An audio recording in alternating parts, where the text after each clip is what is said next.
It's time for another story, personal story from my life about domestic violence.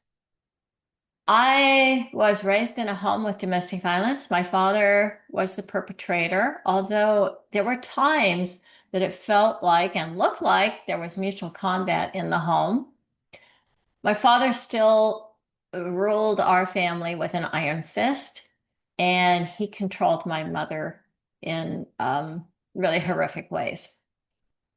So when I saw her doing things to defend herself, there's no way that I thought, oh, my mother's also perpetrating domestic violence. And to this day, that is definitely how I hold that. Even when she pulled a gun on my dad, she did so because he was coming towards her. She was shaking from head to toe and said, "Don't touch me." That was defense. Um, And in a little bit, I'm going to weave this story to some of my own perpetrations as an adult female. So I want to make that distinction right out of the gate. My mother was defending herself. She was not perpetrating. Did she perpetrate violence towards me and my sister? Yeah, sometimes she did, actually. So she's not innocent here. So, but it's really important to distinguish the things that we have done and the things that we haven't done, and they're not all equal.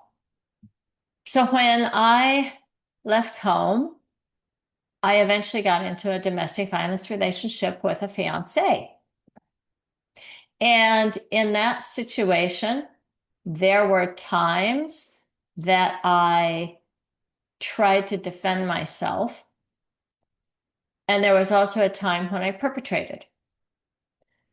The times when I defended myself, I was usually running away from him and asking him to please stop hitting me. The time that I perpetrated was after he had beaten me severely over an extended period of time. And he was very angry at me and said, "Well, if you hate me that much, why don't you just stab me in the heart with these scissors?" And I did. And I was high on cocaine. That's no excuse. It's still assault. He never reported it. I'm grateful for that. There were a lot of things he did to me I never reported either. Imagine he should be grateful for that as well. Neither one of us ever went to jail for domestic violence, and there was a ton of it. He beat me so badly one time that I had two black eyes, a broken nose, a busted lip, and my face was swollen up like a pumpkin. But we just kept doing drugs because that was the life we were living at that time. I got clean and sober and eventually got married. And my husband and I were both in recovery. And at that time, um, 3 weeks after we got married, my husband tried to strangle me. Of course, his story is, "I was just trying to shut you up." I go, "Well, if you strangle me, I guess I'll be shut up." I was very quick at this point. I'm clean and I'm sober. I'm not going to tolerate this. I got a restraining order. I changed the locks and I gave him a choice.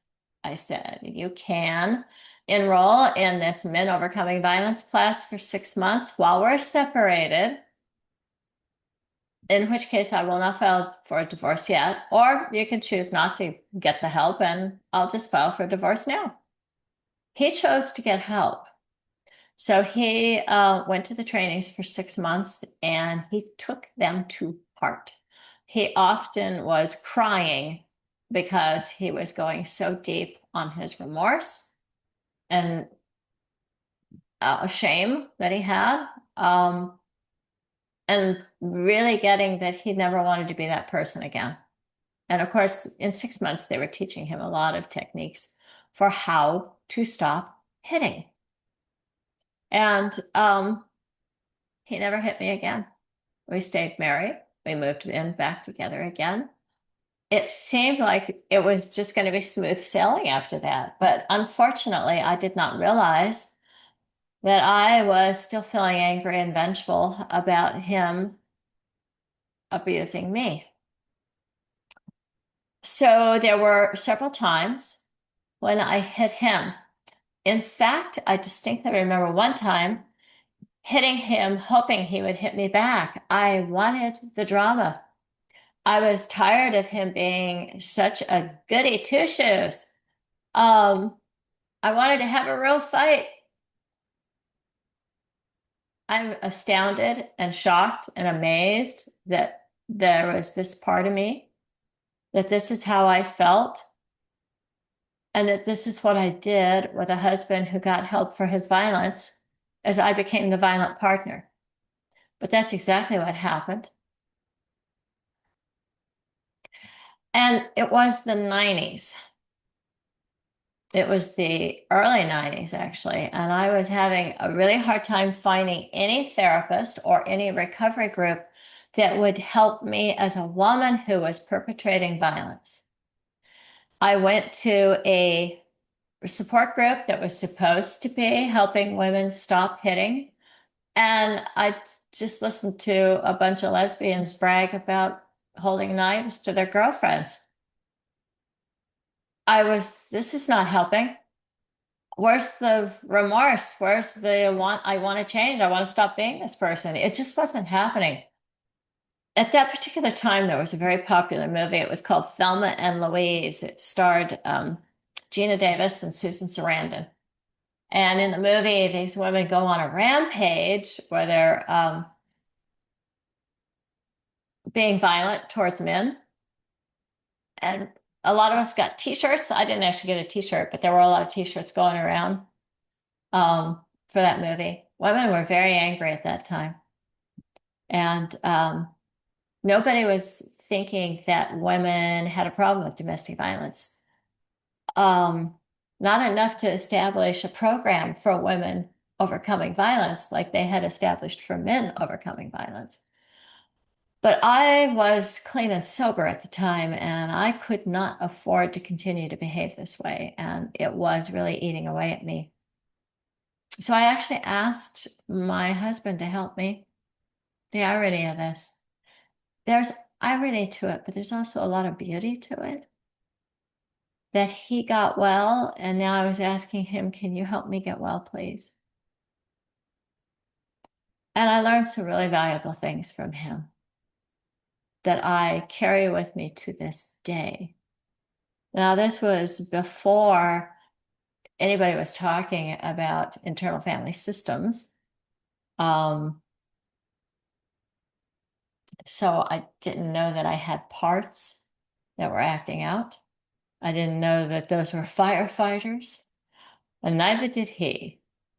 But he had learned that if you hate yourself for being abusive, if you try to punish yourself for being abusive, you will do it again. And that was a really hard thing for me to get through my head. I really did not believe that that could be true. I thought what I needed was to be very, very angry at myself, to really feel a lot of hatred for myself for being bad and punish myself, and that would cause me to stop. Because isn't that the way society is set up? We demonize and punish. That's how we get people to stop doing what they're doing. But we actually don't get them to stop doing the bad things that way.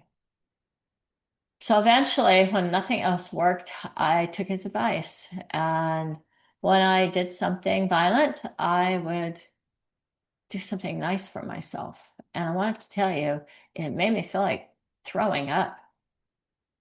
This was the last thing on earth I wanted to do, is something nice for me, particularly when I had done something I found so repulsive. So it worked. It worked because I was no longer demonizing myself.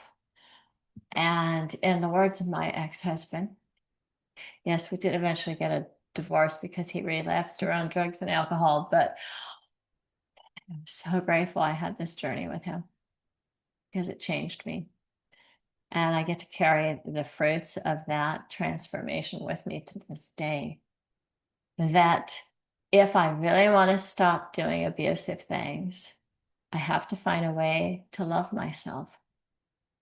And that is not about excusing myself, minimizing. It's the exact opposite, actually. It's like what I'm doing is terrible, it's wrong, it's criminal, it's against the law, it's repulsive, I hate it, I don't want to be this person, and